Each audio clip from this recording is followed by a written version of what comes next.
Hey guys, welcome back to my channel. Today I will talk about KGSP scholarship program, which is also called GKS-U scholarship program. This video is part 1 of the scholarship, so today I will talk about the scholarship itself, the benefits, the required documents and the deadlines. So if you're interested in this video, please don't forget to subscribe to my channel, turn on your bell notification so you won't miss the other parts of this video, and don't forget to put a thumbs up.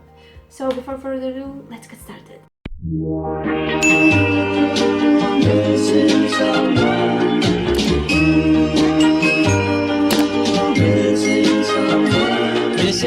First of all, we go to studyinkorea.go.kr and you need to go to GKS scholarship desk. Everything that is important will be in the description box.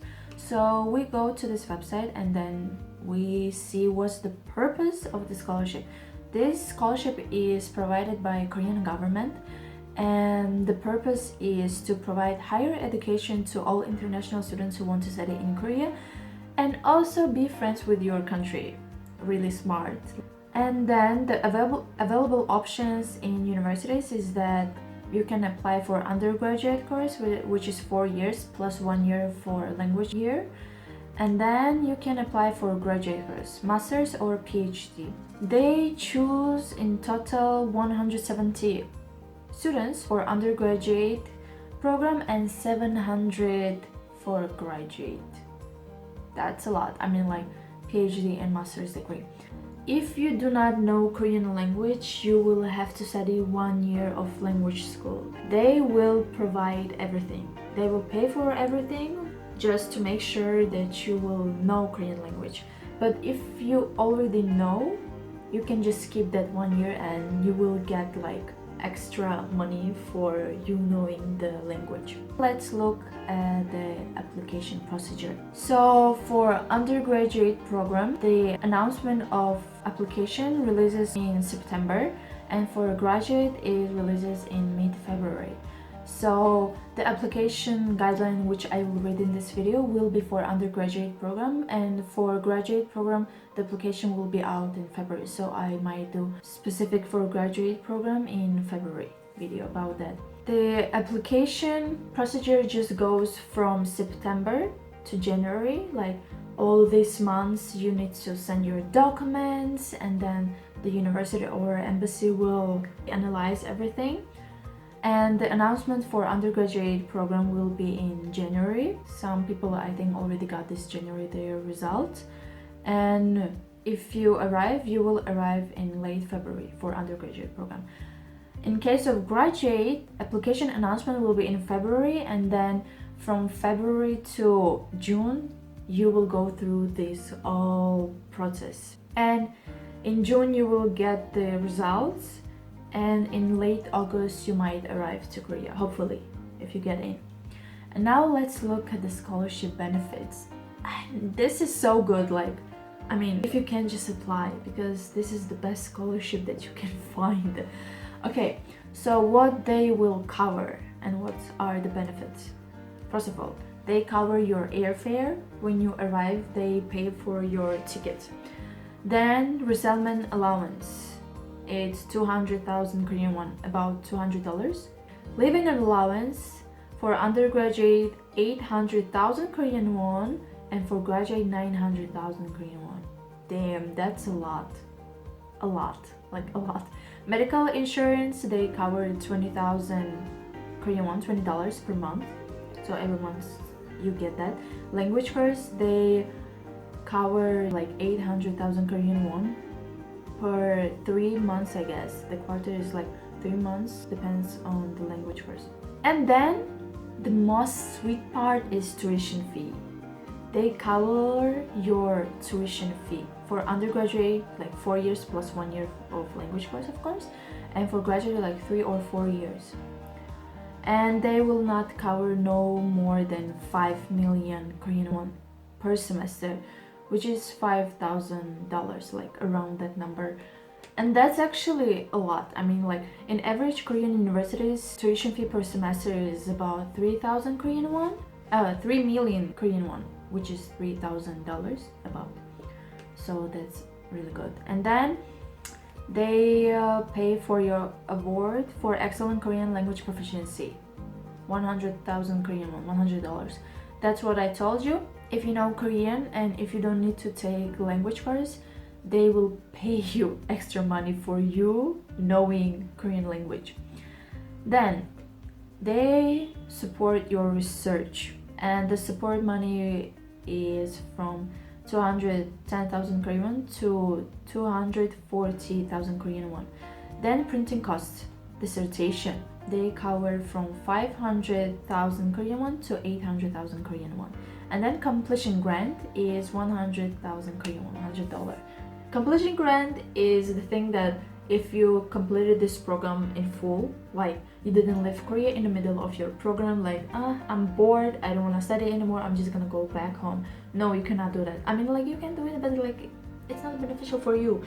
So if you complete the program, they will pay you extra money. It's like they want you to stay, so they're paying you a lot. That's so cool. I would like to stay. Now let's go to application guideline. Where you can find these files is in studyinkorea.go.kr.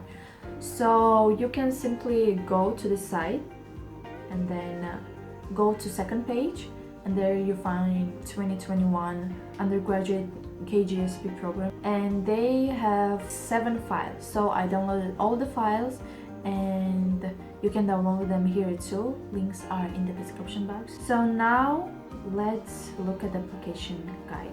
I'm not gonna go through everything which is in the application guide because it will be in the second part, so I'm just gonna tell you the required documents. So as I already mentioned, this guideline is for undergraduate programs, but it might be also the same for graduate. But for graduate, there are other documents that are also included. First of all, I want to tell you that there are 2 tracks, embassy track and university track. Embassy track is simply you send all your documents to embassy, like to Korean embassy, which is in your country. And yes, if you live in different country, not your own country, like home country, you cannot apply through that Korean embassy. You need to apply through your home country Korean embassy, okay? And then the second track is university track. University track is that you simply apply for the scholarship through the university, and you choose only one university if you go through university track. In case of embassy track, you can choose up to 3 universities, and both of them, they have the same required documents. In case of eligibility, you simply need to be foreigner, which means you should not hold any Korean citizenship, or you should not have any Korean passport, anything related to Korea. Even your parents, if your parents are Koreans, you cannot apply for this scholarship as international student. Actually, you cannot just simply apply for the scholarship if you're Korean.